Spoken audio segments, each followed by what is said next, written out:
오늘 저희 여호수아 23장 1절에서 11절까지의 말씀으로 주님만이 왕이십니다 라는 제목 함께 나누기를 원하는데요. 혹시 요즘에 이런 짧은 영상을 보셨는지 모르겠습니다. 0도 아니고 1도 아닌데 동시에 0일 수도 있고 1일 수도 있다. 이게 무슨 말일까요? 사실 저는 이 물리 쪽에 관심이 없어서 잘 몰랐는데 이 영상을 보면서 고민하게 되더라고요. 이것은 양자물리에서 이야기하는 이제 중첩이라는 개념입니다. 그러니까 전통적인 우리의 인식 속에서는 그러니까 스위치라는 것은 언제나 꺼짐 혹은 켜짐이라는 명확한 하나의 상태만 존재했다고 합니다. 그런데 양자물리에서 이 중첩의 개념은 마치 우리가 동전을 위로 튕겼을 때 공중에서 빙글빙글 돌 때 그것이 앞면도 아니고 뒷면도 아닌, 하지만 앞면일 수도 있고 뒷면일 수도 있는 그런 애매한 상태를 인정한다는 것이죠. 근데 여기서 이제 흥미로운 것은 결국 동전을 우리가 받게 되어질 때 어떻게 될까요?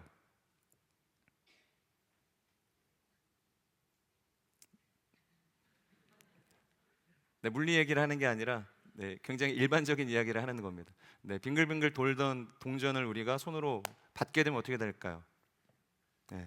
움직이면 멈추게 되고 이게 앞인지 혹은 뒤인지 굉장히 모호했던 그 순간도 사라지게 되고 결국에는 하나의 결과로 귀착되게 된다는 것입니다. 앞면이든 혹은 뒷면이든.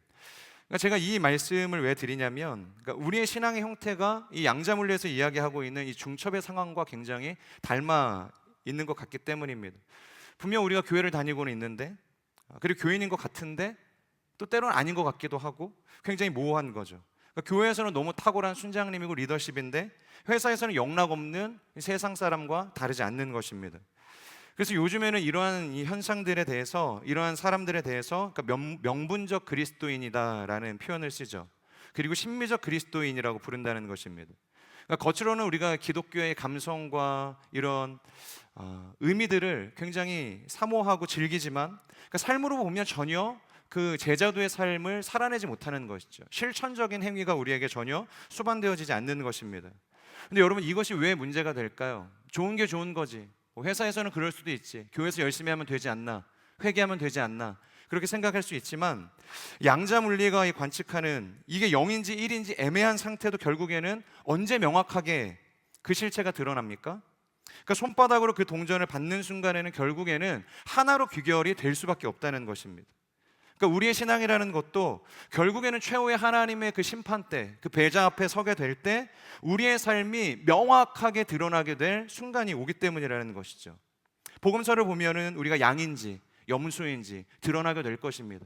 지금은 우리가 양과 염소가 함께 이렇게 예배를 드리고 있죠. 모두가 다 구원받은 백성처럼 보이지만 하나님의 심판대 앞에 설 때는 양인 줄 알았던 내가 염소로 하나님께서 가지를 칠지도 모른다는 것이죠.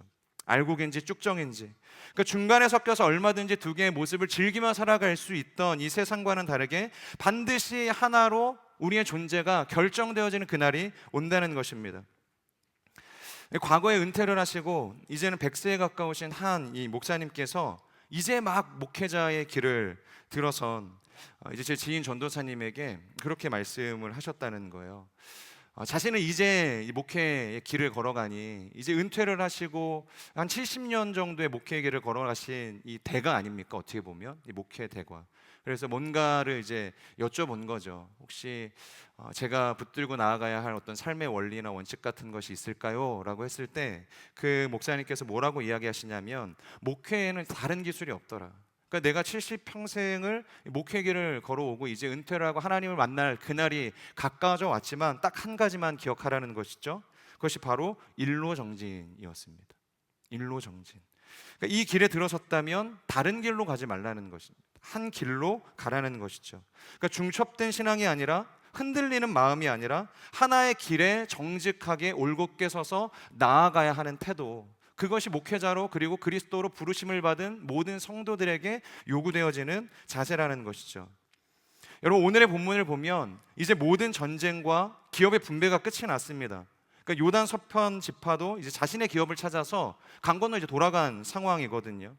그러니까 이제는 정말로 가나안의 정복기가 막을 내리는 순간이라고 이야기할 수 있습니다. 그럼 이제 뭘 할까요?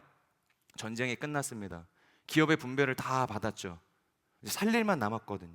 거기에서 이제 잘 이제 지낼 일만 남은 것이죠. 그래서 여호수아가 요단 서편 지파에게 했던 당부의 잔소리처럼 동편 지파들에게도 한마디를 던지는 것입니다. 우리 1절 말씀 같이 한번 읽어볼까요? 시작. 모든 적들로부터 이스라엘에게 안식을 주신 후 오랜 세월이 흘러 여호수아는 늙고 나이가 들었습니다. 참, 지금 여호수아의 저자가 1절을 뭐라고 기억하냐면 안식을 주신 후에, 혹시 뭐 성경책이 없으실 수도 있지만 앱을 켜셔서 형광펜으로 칠하실 수 있으면 안식 후에 이 밑줄을 한번 그어보시면 좋을 것 같아요. 지금 하나님께서 이스라엘 민족들 가운데 안식을 주셨다고 이야기를 합니다.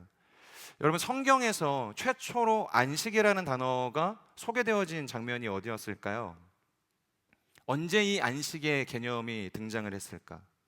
바로 창세기 1장에서 하나님께서 천지를 창조하시죠. 그리고 7일째 되는 날 안식하셨다라는 표현이 나옵니다.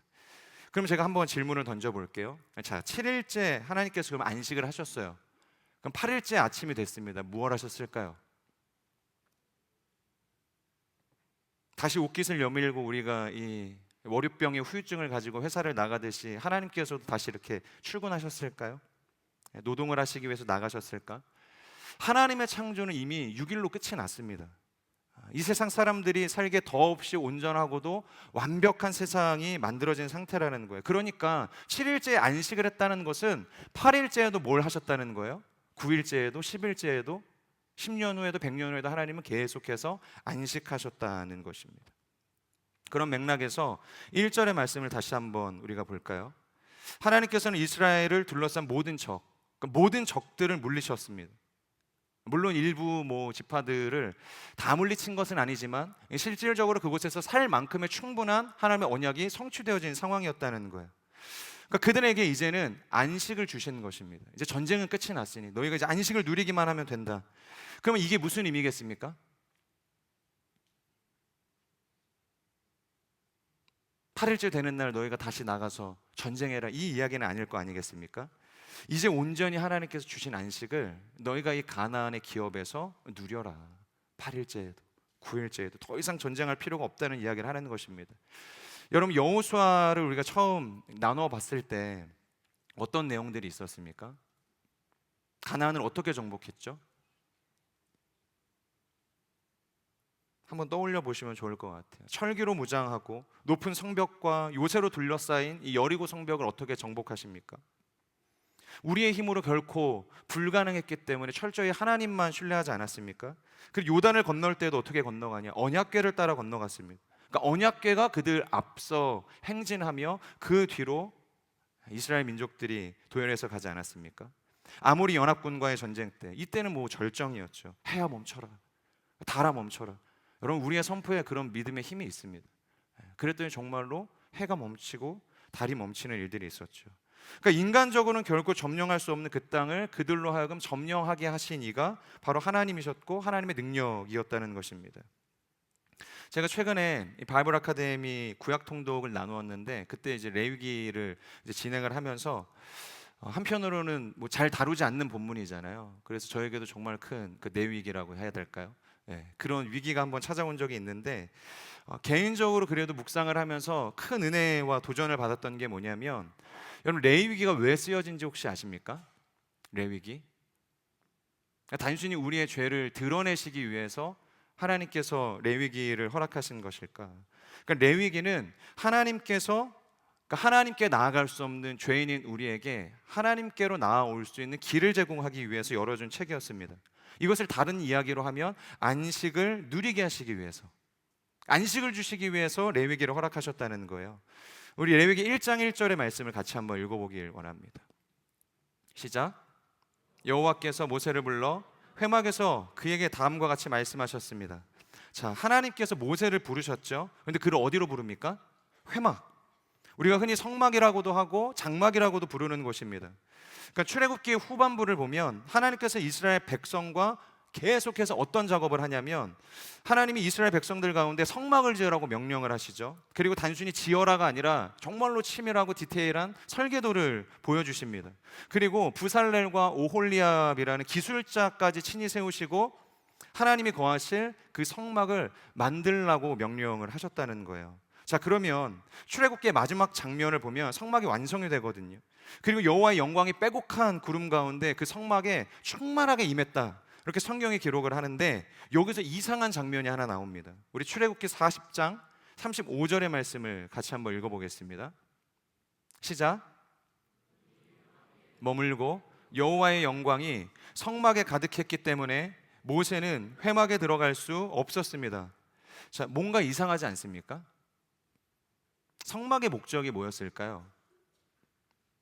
바로 하나님께서 거하는 집이셨고, 그 집을 만드신 목적은 하나님께서 이스라엘 민족들과 만나기 위해서 그 성막을 주셨다는 거예요.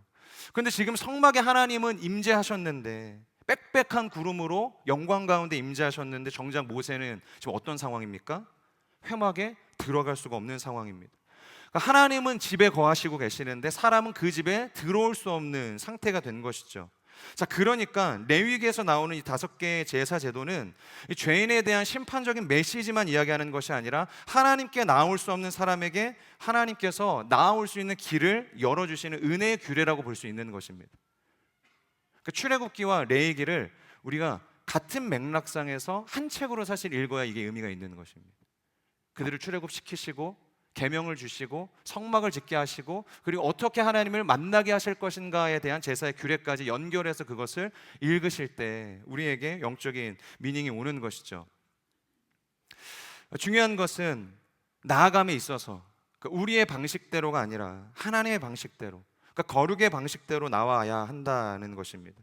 그분이 문을 여시고 우리는 오직 그 문을 통해서만 들어가는 방식이라는 거예요. 그래서 이 제이콥 밀그롬이라는 분이 저술한 이 레위기 주석서를 보면 이렇게 이야기를 합니다. 레위기의 제사 규례는 하나님을 달래기 위한 마술적 제도가 아니라 성막에 임재하신 거룩한 하나님께 이스라엘이 안전하게 친밀하게 가까이 갈 수 있도록 마련된 은혜의 방편이자 유일한 질서라는 것입니다. 레위기 1장 2절도 우리 같이 한번 읽어보겠습니다. 시작. 이스라엘 백성들에게 이렇게 말하여라. 너희가 여호와께 예물을 가져오려면 너희는 가축 가운데서 소나 양을 너희의 예물로 가져와야 한다. 자, 1장 2절을 보면 예물이라는 단어가 지금 2번 반복해서 나오죠. 이것이 제사 전체를 설명하는 굉장히 핵심적인 단어라고 볼 수 있는데, 이 예물은 우리가 이 신약에서 잘 아는 것처럼 고르반과 동일한 이 의미를 가지고 있습니다. 그러니까 어원은 가까이 가다, 나아가다, 임재 곁으로 간다라는 의미인 것이죠. 그러니까 여러분, 제사가 뭡니까? 하나님께 뭔가를 갖춰다 하나님의 비위를 맞추는 행위가 아니라는 거예요. 바로 하나님께 가까이 나아가는 것, 하나님께 우리가 내어드리는 행위, 이것이 제사이고 예물이라는 것이죠. 자, 여기서 우리가 가져야 할 신앙의 방향이 명확해진다는 것이죠. 세상의 종교는 내가 뭔가를 드려서 신을 설득하죠.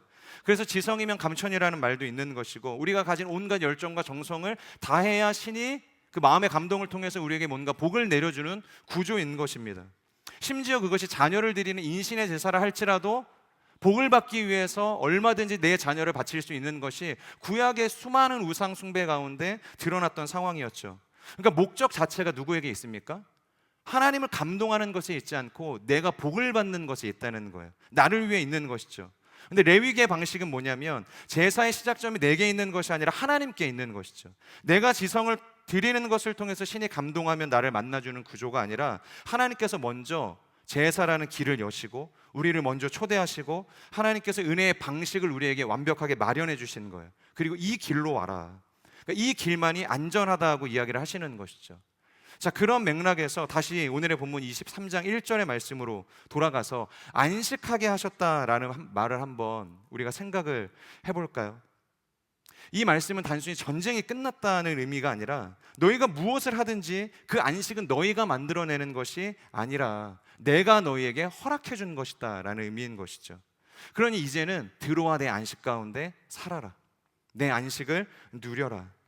더 명확하게 이것을 재해석해서 표현하자면, 하나님께서 주신 안식을 빼앗아가는 세상의 모든 가짜 안식에 저항하라 라는 것입니다.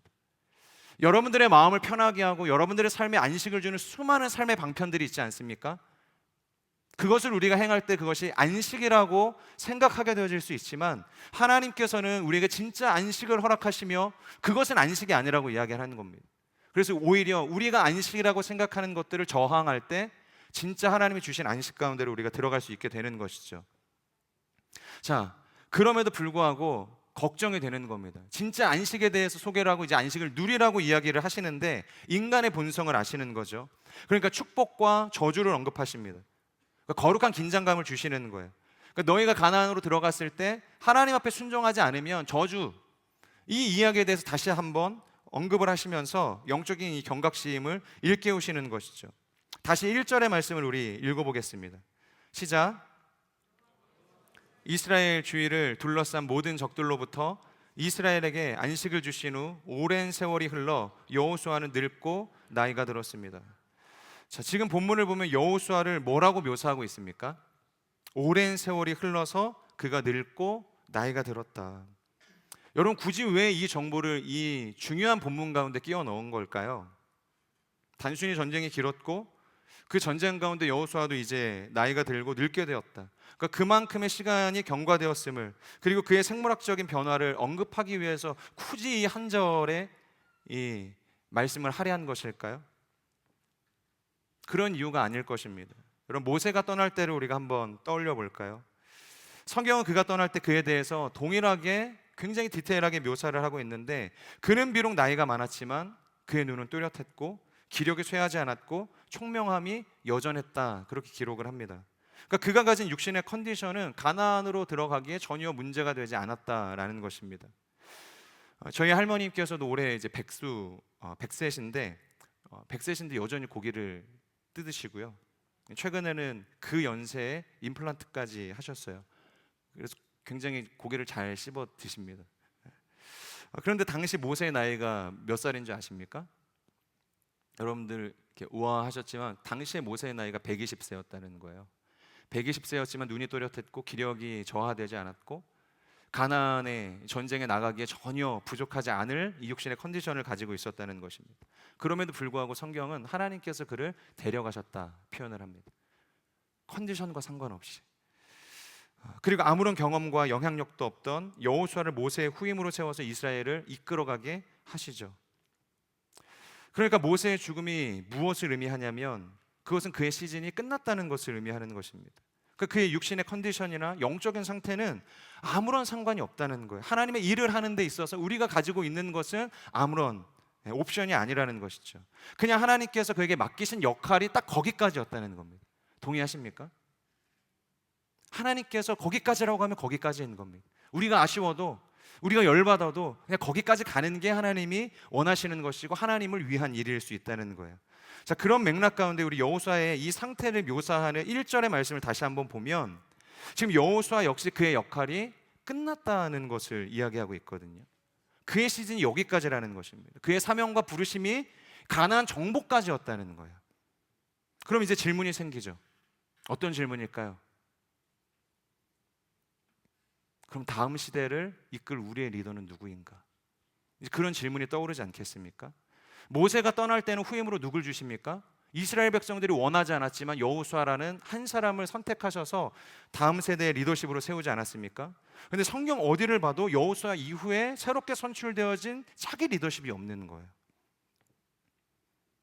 그러니까 포스트 여호수아가 없는 것입니다. 포스트 모세가 없는 거예요. 하나님께서 그들을 위해서 먼저 새로운 리더를 세우셨다라는 표현이 없어요. 물론 사사기를 가면 사사를 세우시죠. 하지만 그것은 그들의 악함 때문이었습니다. 어쩔 수 없이 그들을 구원할 수밖에 없었기 때문에 사사를 세우셔서 구원하신 것이죠. 그리고 하도 울고불고 자신들에게 하나님에게 왕을 요구했기 때문에 그때 하나님께서 사울을 왕으로 주신 것이지, 하나님께서는 애초에 그들에게 그 차기 리더십을 세우고자 하는 마음이 없으셨다는 거예요. 그런데 여러분, 그때 하나님께서 뭐라고 이야기하시냐? 여호수아의 그 다음 후대를 이을 리더십을 세우지 않으시고 계획하지 않으시고 그럼에도 두려워하는 그들의 마음 가운데 뭐라고 이야기하시냐면 너희들에게 왕이 왜 필요하냐? 그러니까 너희들의 왕은 내가 아니냐? 그런데 무슨 왕이 필요하냐? 그렇게 이야기하시는 것입니다. 이것은 왕을 세워달라고 이야기했을 때 사울 전에 하나님께서 말씀하셨던 그것과 똑같은 것이죠. 그러니까 여러분, 여호수아가 이제 늙고 곧 죽을 때가 됐지만, 그리고 실제 이제 유언을 마치면 얼마 안 있다 이제 죽게 되거든요. 그럼에도 불구하고 후임 선출을 명령하시지 않은 이유가 뭐냐면 바로 너희의 왕은 나다. 여호수아가 너희를 가나안으로 데려오는 게 아니라는 거예요. 그들이 너희에게 안식을 준 존재가 아니라는 것입니다. 너희가 섬겨야 할 너희의 인생의 지도자는 모세도 여호수아도 아니고 오직 나 여호와 한 분이라는 사실을 알려주시기 위함이라는 것입니다. 여러분, 그런 의미에서 23장 전체를 다시 한번 보시면 너무 좋을 것 같아요. 여기에서 제일 많이 언급되어지는 표현이 뭔지 아십니까? 바로 너희 하나님 여호와가. 그것이 주어가 되어서 문장을 이루는 그 구간이 가장 많다는 거예요. 빈도수로 보면 성경에서 가장 많은 하나님이라는 존재를 주어로 사용하고 있는 본문이 이 23장이라고 볼 수 있는 것이죠. 혹시 이곳에 국어를 전공하신 분 계신가요? 글을 쓰시는 분 혹시 계세요? 여러분, 소위 우리가 좋은 글, 좋은 작품이라고 이야기하는 것들의 특징이 있다면 뭘까요? 저도 막 이렇게 설교를 하면 막 짧게 쓰는 게 너무 어렵거든요. 그래서 했던 말 똑같이 하는 것 같은데 그러면서 막 9장 10장씩 쓰면 이제 저희 아내가 설교를 보다가 했던 말 또 이제 반복해서 하면 설교를 너무 길게 한다, 말욕심을 줄이라는 이런 이야기들을 하는데 말을 줄이는 게 사실 어렵습니다. 그래서 좋은 글이라는 것, 좋은 작품이라는 것은 길게 장황하게 늘어뜨리는 게 좋은 글이 아니라 보통 반복되고 비슷한 의미의 표현들은 우리가 최대한 걸러내고 단순화시켜서 담백하고 명확하게 정리해서 누구나가 그것을 컴팩트하게 알아들을 수 있는 글을 만든 그 상태를 우리가 좋은 글이라고 이야기를 한다는 것이에요. 근데 23장을 보면 도대체 이 짧은 한 장에 이 문장에서 몇 번이나 같은 주어가 반복이 됩니까? 그래서 제가 GPT에게 23장을 넣고 좋은 문장으로 만들어 달라고 다듬어 달라 그랬어요. 그랬더니 최소한 절반 이상의 이 여호와라는 주어가 날아갔습니다. 다 사라지는 거예요. 그렇다면 여러분, 여호수아는 도대체 왜 이렇게 여호와의 이름을 굳이 좋은 글도 아님에도 불구하고 계속해서 반복해서 사용하는 걸까요? 말주변이 없기 때문에 그럴까요? 글 솜씨가 없기 때문일까요? 한국 야구사를 보면 언제나 언급이 되시는 분이 계십니다. 비록 이 선수 시절에는 큰 명성을 날리지는 못했지만 이 지도자로의 역량은 굉장히 뛰어났기 때문에 그거 하나로 야신이라고 불렸던 분이 계세요. 혹시 누군지 아십니까? 모르시죠? 네, 김웅용 감독님이시죠. 그런데 이분에게도 정말 그 지도자로서의 큰 슬럼프가 찾아왔을 때가 있습니다. 그때 팀의 주축 선수들이 다 이제 그 일본으로 진출하는 이 바람이 불어서 너도나도 다 이제 떠나는 거예요. 그러니까 팀의 전력이 급격하게 악화가 된 거죠. 그러니까 아무리 좋은 성적을 내고 싶어도 본인이 가지고 있는 리더십의 역량을 발휘하고 싶어도 그러니까 선수 풀이 두텁지 않기 때문에 뭐가 안 되는 거예요. 그러니까 전반적으로 이 팀의 기량과 또 이 순위가 떨어질 수밖에 없는 것이죠. 그런데 그때 한 일간지에서 이 감독님을 만나서 인터뷰를 한 거죠. 지금 팀이 왜 이렇게 침체를 겪고 있는지 아십니까? 어떻게 분석하십니까? 그때 이 감독님이 굉장히 유명한 이야기를 남겼죠. 이게 뭐 개그맨들 사이에서는 여전히 회자가 되면서 뭐 웃음 소재로 사용이 되어지고 있지만 이게 그때 당시에 그 절망적인 그 감독님의 마음을 대변하고 있었던 표현이 아니었을까라는 생각을 하게 됩니다. 그게 뭐냐면 바로 동료리도 없고 종범이도 없고 다 없다는 거예요. 다 같다는 겁니다. 그건 제 안에 지금 의지해야 할 만한 어떤 팀의 주축 선수들이 다 날아갔다는 이야기를 하는 것입니다. 여러분, 야신이라는 이름이 붙었던 그 탁월했던 명장도 누군가 의지할 만한 리더십이 부재했을 때 찾아오는 그 두려움과 그 어려움들, 그것을 감당하기가 쉽지 않았던 것이죠. 두려움을 겪을 수밖에 없는 것입니다. 그러니까 오늘의 본문도 보자는 것이죠. 여러분, 모세도 갔습니다. 여호수아도 이제 가는 것이죠. 그러니까 백성들이 얼마나 두려웠겠습니까? 도대체 우리의 다음을 이끌 리더는 누구인가? 도대체 누가 우리를 이 가나안에서 안식하게 할 것인가? 우리는 어떻게 되는 것인가? 그러니까 하나님께서 가나안으로 들어가기 전에 그 안식에 대해서, 그리고 너희를 이끌 다음 세대의 리더십이 누군지에 대해서 명확하게 정리를 해주는 거죠.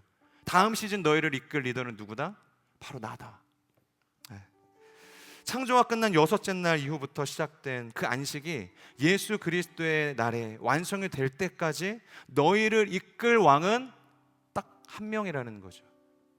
삼위의 하나님. 그 하나님 외에 없다는 것입니다. 사랑하는 여러분, 우리의 인생은 딱 한 분의 왕만을 모시고 사는 인생인 줄로 믿습니다. 우리 함께 스스로를 향해서 그렇게 한번 선포했으면 좋겠습니다. 주님만이 우리의 왕이십니다. 주님만이 우리의 왕이시죠. 우리가 어디에 있건 이 사실은 변함이 없습니다. 모세가 없어도, 여호수아가 떠나도, 인생의 어떤 누구를 잃어도 우리를 이끄시는 왕이 누구십니까? 하나님. 이승 목사님 아닙니다. 조은광 목사님 가신다고 우리 공동체가 무너지는 거 아닙니다. 이 공동체의 왕은 누구십니까? 하나님. 그렇기 때문에 저는 우리의 평생의 길에서 0도 아니고 1이 아닌 이 중첩의 상태의 심미적인 그리스도인의 이 코스프레를 내려놓고 주님만을 우리의 왕으로 고백하며 하나님께서 허락하신 그 가나안의 두려움이 아닌 다음 세대의 리더십을 구하는 그 갈급함이 아닌 주님만을 왕으로 모시며 살아갈 수 있는 인생이 되기를 주님의 이름으로 축복합니다. 25년을 우리가 돌아보며 우리가 모셨던 왕은 누구인가 다시 한번 돌아보며 정말로 내가 주님 한 분만을 나의 마음의 영혼의 보좌 가운데 모시고 살았는가? 혹시 그러지 못했다면 하나님 앞에 회개하시고 하나님 앞에 용서의 기도를 구하시며 하나님께서 허락하신 2026년도의 새로운 그 한 날에는 정말로 주님만이 우리의 삶의 왕이십니다. 그 하나의 고백을 붙들며 나아갈 수 있는 저와 여러분의 삶이 되기를 주님의 이름으로 축복합니다. 우리 같이 함께 말씀을 기억하면서 기도하겠습니다.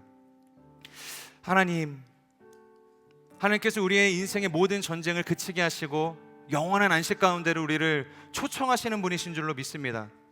그럼에도 불구하고 우리가 가짜 안식에 속아서 하나님이 주시는 그 영원한 안식, 온전한 안식, 그 진정한 안식을 누리지 못하고 있는 것은 아닌가? 다시 한번 우리의 삶과 우리의 신앙을 점검하기를 원합니다. 하나님 그 가짜 안식에 대항하는, 대적하는 우리의 삶이 되게 하여 주시옵소서. 세상의 소리로부터, 사단의 그 거짓된 속삭임으로부터 우리가 지혜와 분별력을 가지고 하나님이 허락하신 그 영원한 안식 가운데로 들어가는 우리의 삶이 되어질 수 있도록 기름 부어 주시옵소서.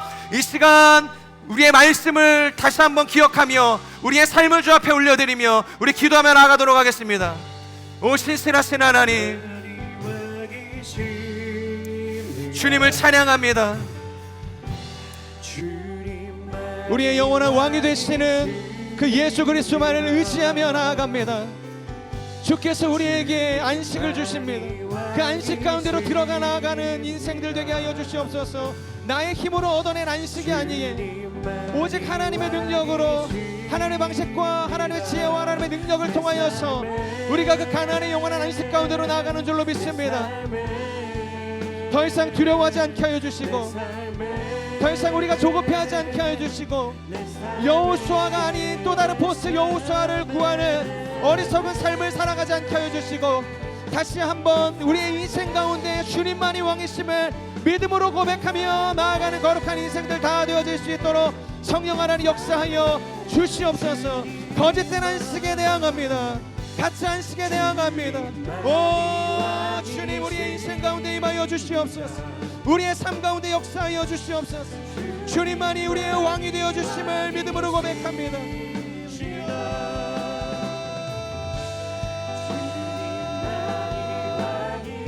우리의 삶 가운데, 우리의 가정 가운데, 우리의 직장과 사업장과 학업의 모든 여정 가운데 다른 신이 아닌 예수 그리스도만이, 성부 성자 성령 삼위 하나님만이 왕 되심을 우리가 선포하노니, 주님을 왕으로 모시지 못하게 하는 모든 거짓된 안식들, 거짓된 믿음은 묶임을 받고 떠나갈지어다.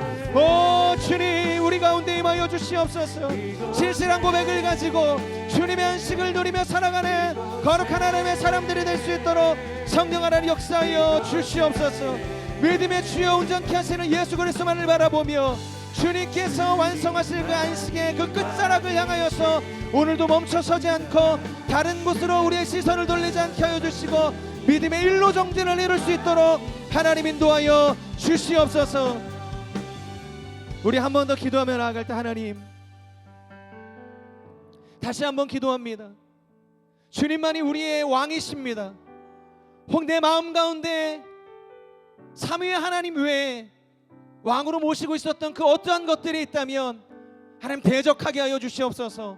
오직 내 내면의 중심 가운데, 신앙의 중심 가운데, 나의 가정과 직장과 사업과 학업의 모든 현장 가운데 주님만이 왕이십니다. 주님만이 왕이 되십니다. 이 믿음의 고백을 가지며 승리하며 살아갈 수 있는 거룩한 인생들이 다 될 수 있도록 역사하여 주시옵소서. 이제는 모세도 떠나고 여호수아도 떠나고 누군가 우리를 이끌어줄 명확한 분명한 리더십은 보이지 않지만, 그럼에도 불구하고 하나님께서 우리와 함께 하신다 말씀하십니다. 이 모든 안식과 그 가나안으로 이끈 그 능력은 다른 것으로부터 온 것이 아니라 오직 삼위의 하나님으로부터 오게 된 줄로 믿습니다. 다시 한번 우리의 삶을 주 앞에 올려드리며, 주님만이 우리의 왕이십니다.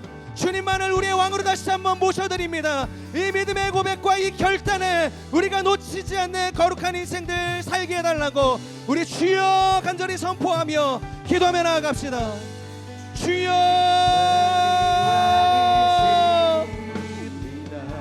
오 주님, 주님이 우리의 왕이십니다. 주님이 우리의 왕이십니다. 우리의 삶을 돌아보며 우리의 시선과 우리의 생각과 우리의 마음과 우리의 귀를 현혹했던 그 모든 것들을 대적합니다. 주님을 왕으로 모시지 못하게 하는 모든 세상의 안식을 우리가 저항합니다. 오 주님, 우리에게 정직하고 순결하고 온전한 믿음을 더하여 주셔서 예수 그리스도만이 우리의 인생 가운데 유일한 길이요 진리요 생명 되심을 고백하며 나아갈 수 있는 하나님의 사람들이 다 될 수 있도록 역사하여 주시옵소서.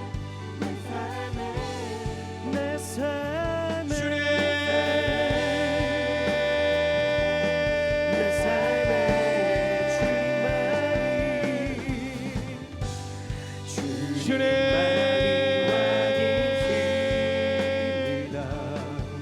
왕 되신 주님을 나의 삶 가운데 모십니다. 나의 모든 인생에 밝게 되어지는 여정 가운데 모셔드립니다. 신비적 그리스도인으로 살아가며 하나님 따로 나의 원하는 욕망 따로 살아가던 모든 경계를 허물고 오직 나의 인생의 온전한 영역이 예수 그리스도를 왕 되심을 선포하는 자리가 되게 하여 주시옵소서. 주여,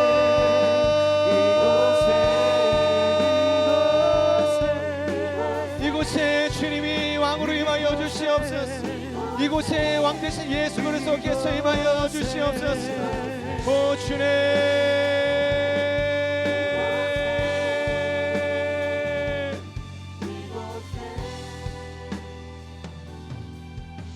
우리 마지막으로 한 번 더 기도하며 나아갈 때, 하나님 25년도의 마지막 주일 예배로 주 앞으로 나아갑니다. 자격 없는 우리의 인생 가운데 허락하신 놀라운 하나님의 예배자로의 부르심, 구원의 자리로서의 부르심, 오 주님, 우리가 이것을 은혜로 여기지 못하고 기쁨과 감사로 고백하지 못하고 소홀히 여기며 이렇게 하나님이 원하시지 않는 삶으로 살아갈 때가 얼마나 많았는지 모릅니다. 다시 한번 이 시간 결단합니다. 2025년도 여전히 우리가 이곳에서 하나님을 예배할 수 있는 것, 그 하나님의 은혜입니다. 하나님의 갚을 수 없는 사랑인 줄로 믿습니다. 사랑하실 때 끝까지 사랑하시는 하나님의 열심이신 줄로 믿습니다. 다시 그 사랑 가운데로 돌아가는 우리의 인생 되게 하여 주시옵소서. 그 은혜 가운데 머무는 우리의 삶 되게 하여 주시옵소서. 그래서 지난날의 모든 시간들을 우리가 감사로 계수하며 하나님 앞에 영광으로 마무리하는 2025년도가 될 수 있도록 성령 하나님 역사하여 주시옵소서. 또한 하나님, 우리가 멈춰서는 것이 아니라 오늘의 이 현재에 안주하는 것이 아니라 다가올 이 2026년도를 또한 하나님 앞에 기대와 소망을 가지고 결단함으로 나아가는 믿음의 여정 되게 하여 주시옵소서. 주님만 우리의 왕으로 모시며 하나님의 그 부르심을 따라서 철저히 순종의 고백으로 나아가는 하나님의 사람들 다 되게 하여 주시옵소서. 우리 저물어질 2025년과 다가올 2026년도를 주님 손에 올려드리며 우리 마지막으로 주여 선포하며 기도하며 나아갑시다. 주여,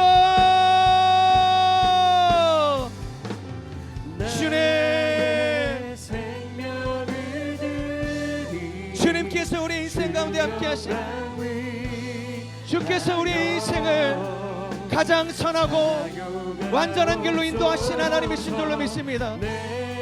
오 주님, 주님께서 우리 가운데 베푸신 그 사랑과 은혜 가운데 우리가 감사드립니다. 주님 앞에 영광 올려드립니다.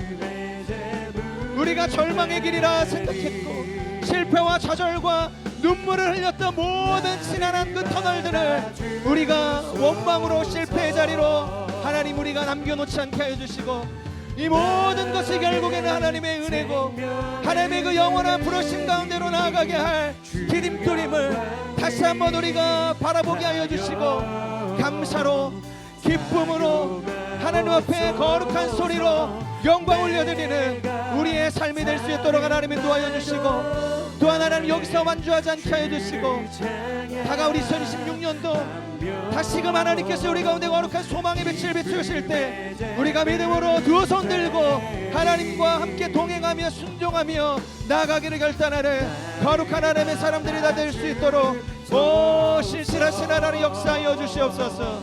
주여, 우리의 모든 삶을 주님 앞에 내어드리오. 우리의 삶을 받으시고 하나님의 영광을 이루소서. 하나님의 거룩하신 구원의 섭리를 이루소서. 하나님과 동행하며 살아가는 우리의 평생의 삶이 다 될 수 있도록 기름 부어 주시옵소서. 그렇게 역사하실 주님을 찬양합니다.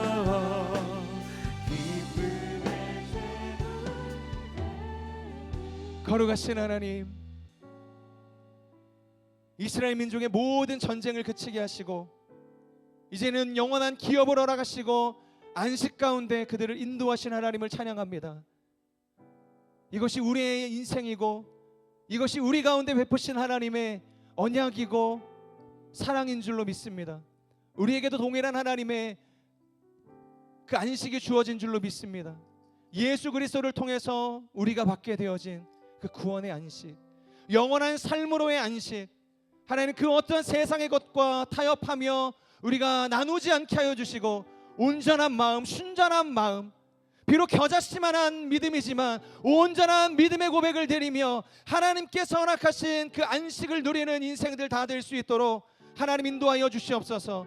우리에게 안식이라고 이야기하며 우리를 속이며 우리를 주님으로부터 멀어지게 하는 모든 거짓된 안식 가운데 대항할 수 있는 믿음의 분별력과 결단을 우리 가운데 허락하여 주셔서 다시금 하나님께서 허락하실 2026년도 주님만을 왕으로 모시며 그 안식의 자리에 순종하며 나아가는 하나님의 사람들, 거룩한 믿음의 공동체 다 될 수 있도록 역사하여 주시옵소서. 그렇게 함께 하실 주님을 찬양합니다. 감사드리며 우리의 길이요 진리요 생명 되신 우리의 영원한 왕 되신 예수 그리스도의 이름으로 감사하며 기도드립니다. 아멘. 우리 살아계신 주님 앞에 우리 감사와 큰 영광의 박수 한번 올려드리겠습니다.